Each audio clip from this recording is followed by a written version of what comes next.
আসসালামু আলাইকুম, কেমন আছেন সবাই? আশা করছি সবাই খুব ভালো আছেন। আলহামদুলিল্লাহ, আমিও ভালো আছি। ঝটপট সবাই চলে আসুন রেসিপিটা দেখার জন্য। খুবই সুস্বাদু, খুবই মজাদার একটা দারুণ একটা মিষ্টি রেসিপি শেয়ার করছি। এখানে 3টা ডিম আমি ফেটিয়ে নিচ্ছি, আর এখানে হাফ লিটার দুধ। খুব সহজে 10 মিনিটেই একদম হয়ে যাবে দারুণ একটা রেসিপি। সব রেসিপি মানে সব আইটেম যদি সামনে থাকে, একদম ঘরে থাকা জিনিস দিয়েই দারুণ মজাদার একটা মিষ্টি রেসিপি শেয়ার করছি। হাফ লিটার দুধের মধ্যে 3টা ডিম দিয়ে দিলাম। প্যাকেটের হাফ লিটার দুধগুলো পাওয়া যায়, ওগুলোর মধ্যেই 3টা ডিম দিয়ে দিলাম ফেটিয়ে। দিয়ে 2টো এলাচ দিয়ে দিলাম। এই ডিমটা ফেটিয়ে তারপরে পাশে সরিয়ে রাখবো। অসম্ভব অসম্ভব মজাদার এই ডিমের কালাকাঁদ মিষ্টিটি আমি খুব সহজভাবে আপনাদের দেখালাম। এখানে 2 চামচ ঘি দিয়ে দিলাম। তেলও দিতে পারবেন, কিন্তু ঘিটা দিলে একটু ভালো ঘ্রাণ আসবে, খেতে আরও বেশি মজা হবে। পাশে সরিয়ে রেখে আমি ফ্রাই প্যানে এখানে সামান্য 2 চামচ, ছোট চা চামচের 2 চামচ সুজি দিয়ে দিলাম। সুজিটাকে একটু ভালো করে হালকা করে নেড়ে নেব, যেন কালার না আসে, কিন্তু একটু যেন ঘ্রাণ হয় সুন্দর।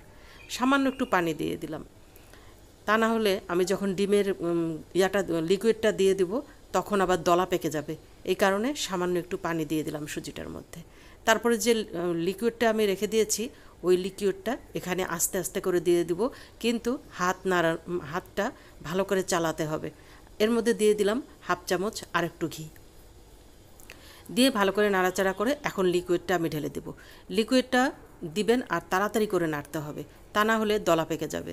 ভালো করে নাড়তে হবে। আর অসম্ভব মজাদার এই রেসিপিটা মিস করবেন না। বাসায় দুধ থাকে, ডিম থাকে, বানিয়ে নিতে পারেন খুবই মজাদার একটা সন্দেশ ডিমের। অসম্ভব মজাদার, না খেলে একবার হলেও এটা বানিয়ে খাবেন। আমি বলছি খুবই মজাদার হয়েছে। খুব ভালো করে তাড়াতাড়ি করে নাড়তে হবে, না নাড়লে কিন্তু দলা পেকে যাবে। এই নাড়ার কাছেই কাজ, নাড়তে হবে খুব ভালোভাবে, তাড়াতাড়ি করে নাড়তে হবে। চুলার আঁচটা মাঝারি আঁচে করে দিতে হবে, আর তাড়াতাড়ি করে ভালো করে নাড়তে হবে। এই যে আমার নাড়তে নাড়তে হাতটা একটু ধরে যায়, তখন আমি আবার হাতটা পাল্টিয়ে ফেলি, এক হাত দিয়ে আবার চিনি দিব। হাফ কাপ চিনি দিয়ে দিলাম। মিষ্টি আপনাদের নিজস্ব মিষ্টি অনুযায়ী দিবেন। প্রথমে হাফ কাপ দিবেন, যদি মিষ্টি না হয় তাহলে আরেকটু দিয়ে দিতে পারেন। আমি পরে আরেকটু দিয়েছিলাম। তো এইভাবে করে আমি ভালো করে নেড়ে নিচ্ছি, যেন নিচে দলা পেকে না যায়। ভালো করে নাড়ছি। পরে এলাচটা আমি তুলে ফেলবো। 2 চামচ গুঁড়া দুধ দিয়ে দিলাম। দিয়ে আর একটু মজাদার হওয়ার জন্য গুঁড়া দুধটা দিয়ে দিলাম। এটা খুব চটজলদি ঘন হয়ে যাবে, এই জন্য এটাকে ভালো করে নাড়তে হবে।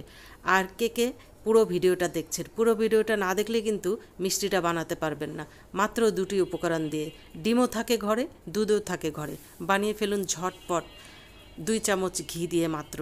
খুবই মজাদার। ঘি না থাকলেও হবে, তেল দিয়েও বানিয়ে দেখতে পারেন, খুবই মজা হয়।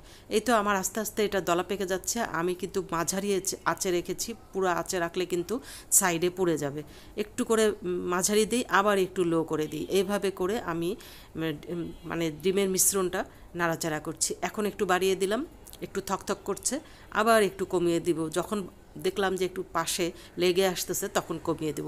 এভাবে নাড়তে নাড়তে দানাদার একদম কালাকাঁদ। কালাকাঁদ মিষ্টি অবশ্যই খেয়েছেন সবাই, খুবই মজাদার। আর এগুলির অনেক দাম, হোটেলে বলি, মিষ্টির দোকানে কিন্তু প্রচুর দাম। আমার হয়ে গেছে, আমি নামিয়ে আমি গরম গরম এই কেকের মোলটাতে নিয়ে নিলাম। যে কোনো পাত্রে আপনারা ঢেলে নিতে পারবেন। ঢেলে নিয়ে তারপরে এটাকে আমি একটু ঠান্ডা করতে দিয়েছি। 10-20 মিনিট ঠান্ডা হওয়ার পর এটাকে কেটে নেব। আর এত অসম্ভব মজাদার যে মিষ্টি এভাবে এত সহজে বাসায় বানিয়ে নেওয়া যায়, তা না বানালে কিন্তু বিশ্বাস করবেন না। আপনারা কিন্তু ঝটপট বানিয়ে ফেলতে পারবেন। আমার যখন মিষ্টি খেতে ইচ্ছে করে তখন আমি এভাবে বানিয়ে নিই।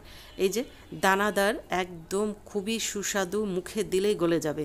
মিষ্টির দোকানে আজকাল অনেক মিষ্টির দাম, এই কালাকাঁদ এক একটা মিষ্টির দাম কিন্তু প্রচুর। এখানে 2 কেজির মতো হয়ে গেছে, ওজনে কিন্তু 2 কেজির মতো, মাত্র হাফ লিটার দুধ, 3টা ডিম দিয়ে দেখুন কতগুলো মিষ্টি। আর খেতে যে এত সুস্বাদু, না খেলে বুঝতে পারবেন না। একবার হলেও এটা বানিয়ে দেখবেন বাসায়, খুবই মজা লাগবে, খুবই খুবই মজাদার। তো আমি একটা কেটে আপনাদেরকে দেখাবো যে কেমন দানাদার এই মিষ্টিটা হয়েছে। এই মিষ্টিটা কিন্তু দানাদার হবে, দানাদার হলেই খেতে ভালো লাগবে, দেখতেও সুন্দর লাগবে। আর ডিম যে দিয়েছেন তার বিন্দুমাত্র কাউকে না বললে কেউ বিশ্বাস করবে না যে এটা ডিম দিয়ে বানানো একটা মিষ্টি। অসম্ভব মজাদার একটা মিষ্টি। আমি একটু কেটে খেয়ে দেখাচ্ছি। আর একবার কেটে খেলে বারবার চামচ দিয়ে শুধু খেতেই থাকবেন, হাত কিন্তু আর সরবে না।